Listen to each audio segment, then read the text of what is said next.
영화 제리 맥과이어는 미국에서 1996년 제작된 멜로, 로맨스, 스포츠 영화이다. 감독은 카메론 크로우가 메가폰을 잡았고 톰 크루즈가 제리 맥과이어 역을, 르네 제리커가 도로시 보이드 역으로 출연했다. 상영 시간은 138분이다. 스포츠 에이전시의 매니저인 제리 맥과이어는 35세에 잘나가는 스포츠 에이전트다. 여기다 매력적인 외모까지 겸비하고 예쁜 약혼력까지 있는 유능한 인재이다. 거대 스포츠 에이전트, 스포츠 매니지먼트 인터내셔널에 근무하는데 33명의 에이전트가 1685명의 운동선수를 관리하는 SMI에서 제리는 72명을 담당하고 있었다. 그런데 그가 담당했던 선수가 10대 소녀를 성추행하고 칼빈 넥이란 선수는 프로잼 카드가 아니란 이유만으로 꼬마아이의 사인을 거절할 정도로 거만해졌으며 한 아이스 하키 선수는 몇 번이나 부상을 당했는데도 제리가 말리지 않은 것에 대해 그 선수의 어린 아들이 제리에게 심한 욕설을 하는데 제리는 충격을 받는다. 제리는 처음 스포츠계에 입문했을 때의 순수한 열정을 어느덧 잃어버리고 선수들을 돈벌이 수단으로만 대한 것이 아닌가 되돌아보게 된다. 어느 날 새벽까지 우리가 생각만 하고 말하지 못하는 것이라는 제목의 제안서를 써서 직원들에게 돌린다. 동료들은 제리를 보자 박수를 보낸다. 하지만 돌아서서 회사에서 얼마 버티지 못할 것이라며 수군거린다. 제안서의 요점은 회사는 방대한 고객보다는 소수 정예의 고객들에게 진실한 관심을 기울여야 하며 중요한 것은 돈이 아니라 인간이다라는 것. 하지만 제리는 이 제안서가 문제가 되어 일주일 후 해고된다. 한때 제리의 제자격인 후배였던 밥 슈가가 그에게 해고 통보를 한 뒤 제리의 고객들에게 전화를 해 담당했던 선수들을 빼가려고 하는데 제리는 특유의 달변을 내세우지만 거대 회사 소속이란 배경을 내세운 슈가의 공세에 버텨내지 못하고 그의 톱스타 고객들은 전부 빠져나가게 된다. 결국 단 한 번도 주목받지 못했고 선수 생명이 5년 정도밖에 남지 않은 흑인 풋볼 선수 로드 티드웰 선수만 유일하게 남는다. 제리가 회사를 떠나는 날 하루아침에 벼랑 끝에 선 제리는 혼자라도 그 일을 하려고 자신과 함께 할 동료를 회사에서 찾지만 동료 직원들은 냉담한 반응을 보인다. 낙담한 제리가 모든 것을 포기하고 회사를 떠나려는 순간 그 전부터 제리를 짝사랑하던 미혼모 도로시 보이드가 제리 맥과이어와 함께 하겠다고 따라 나선다.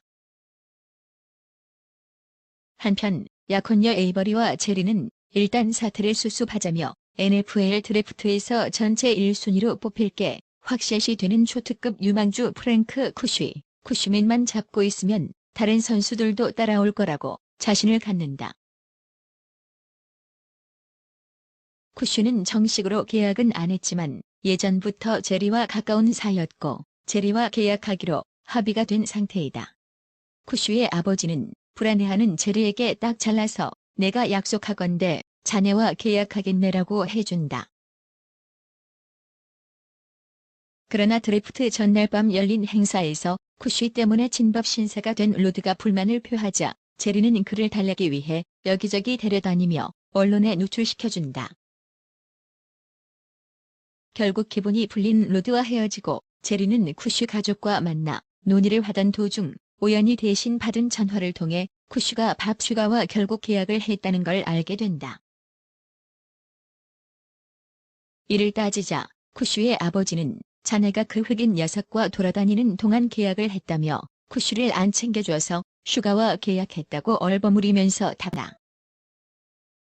이를 두고 제리와 약혼녀 에이버리는 심하게 싸우다가 결국 헤어지고 만다.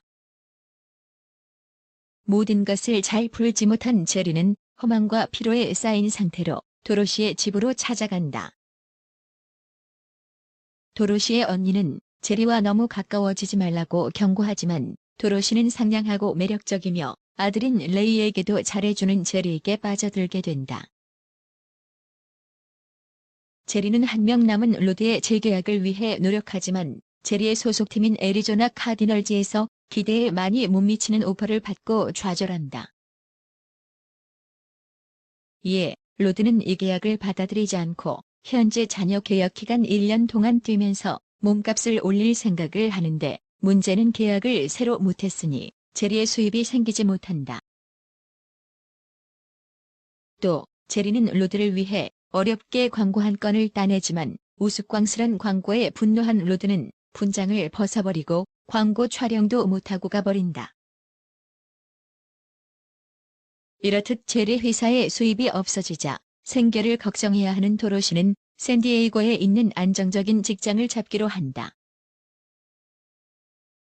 도로시와 몇 번 데이트하고 키스를 하긴 했지만 정식으로 사귀는 사이가 아니었던 제리는 그녀를 잡으려고 한다. 제리만 믿고 남을 수 없었던 도로시는 상황이 다르다면 몰라도요. 당신이 나한테 청혼하든지요라고 말한다. 그러자 제리는 그 자리에서 청혼을 하고 둘이 결혼을 한다. 이 와중에 제리와 풋볼 선수 로드의 사이는 재계약 문제 때문에 서로 의견 충돌로 난처한 상황이 된다. 로드는 제리가 계약을 따내기 위해 노력을 안 한다고 주장하지만 사실은 로드의 탁월한 실력에도 불구하고 불만이 많고 지나치게 이기적인 성향 때문에 팀들이 기피해서 좋은 계약을 못하는 것이었다. 결국 제리는 이 모든 것에 대해 로드에게 직설적으로 말하고 로드 또한 제리를 비난한다. 한편 제리와 도로시와의 결혼 생활도 불안정해진다. 원래 제리는 도로시를 열렬히 사랑하기보다는 본인이 인정했듯이 혼자 있을 수 없는 성격과 도로시에 대한 인간적인 호감 때문에 충동적으로 청혼해버린 것이었기 때문이었다. 좋은 친구에 가까웠는데 결혼을 해버려서 서로의 관계가 애매해졌다. 이를 모면하기 위해서 굳이 팀의 원정에 따라갈 필요도 없는데 매번 따라가는 등 집에 있는 시간을 줄인다. 결국 도로시는 이 모든 것에 대해 얘기하고 별거를 하기로 한다.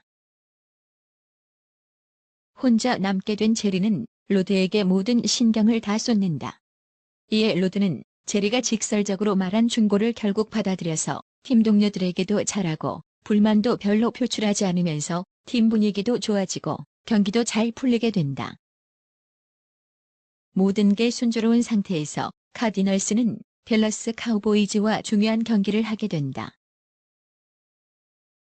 이 경기에서 맹활약을 하던 로드지만 카우보이즈 수비진이 집요하게 그를 거칠게 마크하는 통에 고전하게 된다. 결국 로드는 극적인 터치다운을 성공시키지만 잘못 착지하며 의식을 잃게 된다. 제리가 다급하게 로드에게 다가가고 로드의 아내는 다 필요 없으니 제발 그이만 살려달라고 울고불고 하는 동안 결국 로드는 의식을 되찾고 관중들이 환호하는 가운데 춤을 추며 흥분한다. 경기가 끝나고 나서 완전히 스타 대접을 받는 로드는 기자들의 질문 공세를 막으며 제리 어딨냐고 찾고 둘은 절친으로서 서로 끌어안고 서로를 격려한다. 이 장면을 보면서 옆에 있던 쿠슈는 밥 슈가에게 왜 우리는 저런 관계가 아닌 거냐라고 심드렁하게 묻자 슈가는 어색하게 끌어안으려 하자 쿠슈는 뿌리친다. 한편 제리는 도로시가 자신에게 얼마나 소중한지를 깨닫고 그녀의 집으로 달려가 그녀에게 자신의 마음을 털어놓는다. 제리는 도로시에게 최고의 순간에 도로시가 없으니 완전하지 않았다며 자신에게 돌아와 달라고 요청하고 도로시는 이를 받아들인다. 이후 스타가 된 로드는 유명 토크쇼에 출연하는데 이 쇼는 출연자들이 나와서 매번 울기로 유명한 쇼여서 로드는 무슨 일이 있어도 안 울 거라고 장담한다. 그런데 호스트인 로이 파이어스톤이 방금 애리조나가 원래 로드가 원하던 계약보다도 더 많은 액수인 4년에 $1,120만 계약을 제안했다는 걸 알자 감동의 눈물을 쏟는다. 그러면서 로드는 가족들과 함께 제리에게 감사의 뜻을 표하고 그 이후 다른 유명한 프로 선수들과 서로 잘 어울리는 선수가 된다. 모든 일이 잘 끝나고 제리와 도로시, 또 도로시의 아들 레이와 산책을 하는 중에 주변에서 야구를 하던 어린 학생들이 공을 담장 너머로 쳐 레이가 이를 줍게 된다.